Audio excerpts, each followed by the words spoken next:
মুহাম্মদুর রাসূলুল্লাহ সাল্লাল্লাহু আলাইহি ওয়াসাল্লাম বলছেন যে একজন মানুষের দুই চল পর্যন্ত গাল, এই গালের মধ্যে 60টা শয়তান থাকে।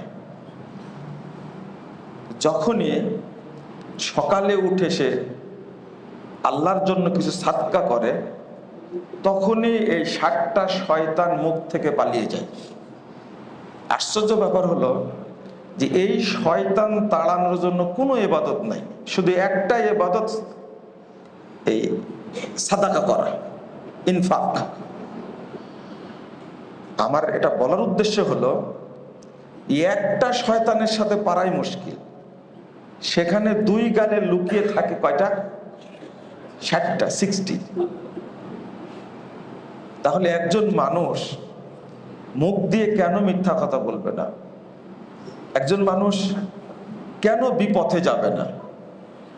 একটা শয়তান থাকলে যথেষ্ট। যেমন আপনি যদি মশারির মধ্যে ঘুমান, তাহলে 10টা মশা লাগে না, একটা থাকলে আপনার ঘুম হবে না।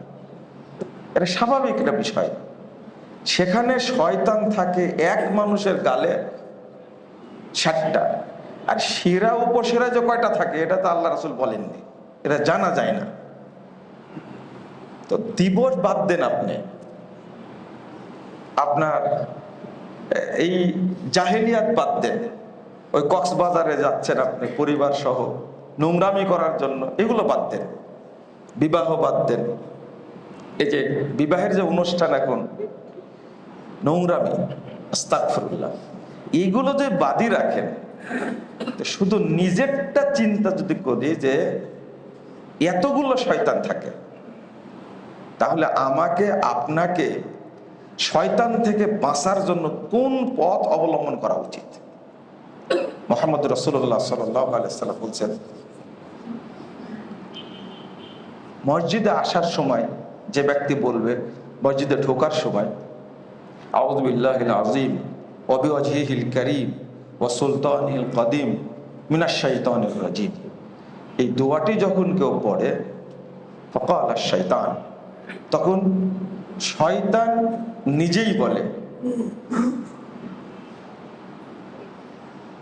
হুফিজা মিন্নি সাইরুল ইয়াউম, শয়তান নিজেই বলে এই দোয়া পড়া মাত্রই এই 24 ঘন্টার জন্য সে নিরাপত্তা পেয়ে গেল, আমি তাকে আর ধোঁকা দিতে পারবো না।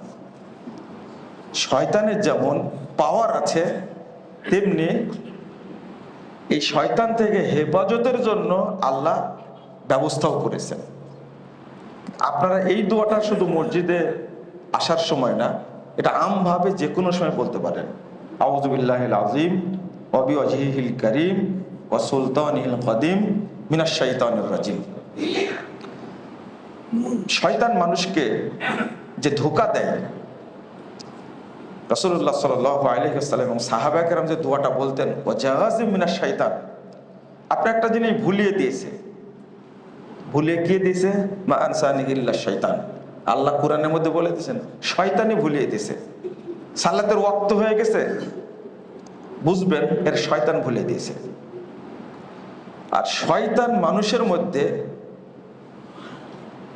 1 নম্বর কাজ যেটা করে, সেটা অন্তরে মুনাফিকি সৃষ্টি করে। আর একটা গুণ থাকলে আর আপনার কোনো গুণ লাগবে না। মানে মুনাফিকি গুণটা যদি আমার আপনার অন্তরের মধ্যে থাকে, একটা গুণ যদি থাকে, তাহলে আর কোনো গুণ না থাকলেও চলবে।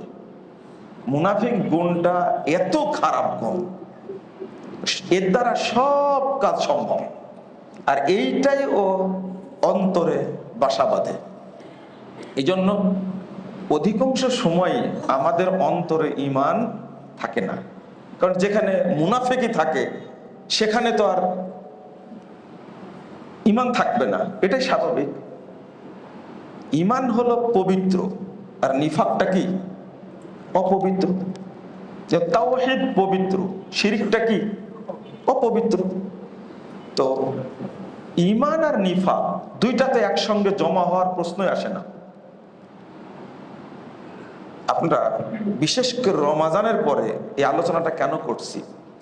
রমাজানে আল্লাহর রহমতে, আল্লাহর সন্তুষ্টি, রেজামন্দির কারণে আলহামদুলিল্লাহ আমরা অনেক ইবাদত করার সুযোগ পাই। আল্লাহ আমাদের তৌফিক দান করেন আলহামদুলিল্লাহ।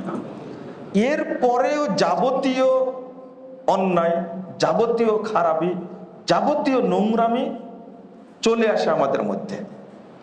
এই জন্য এই দোয়াটা আপনারা পড়ার চেষ্টা করবেন। আল্লাহুম্মা আদখিলহু আলাইনা বিল আমনি ওয়াল ঈমান। বলেন তো আমার সাথে, আল্লাহুম্মা আদখিলহু আলাইনা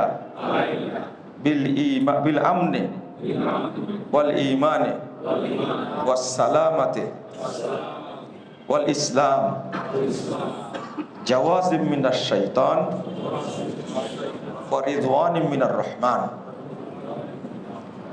আল্লাহ হেফাজত করবেন ইনশাআল্লাহ, ইনশাআল্লাহ।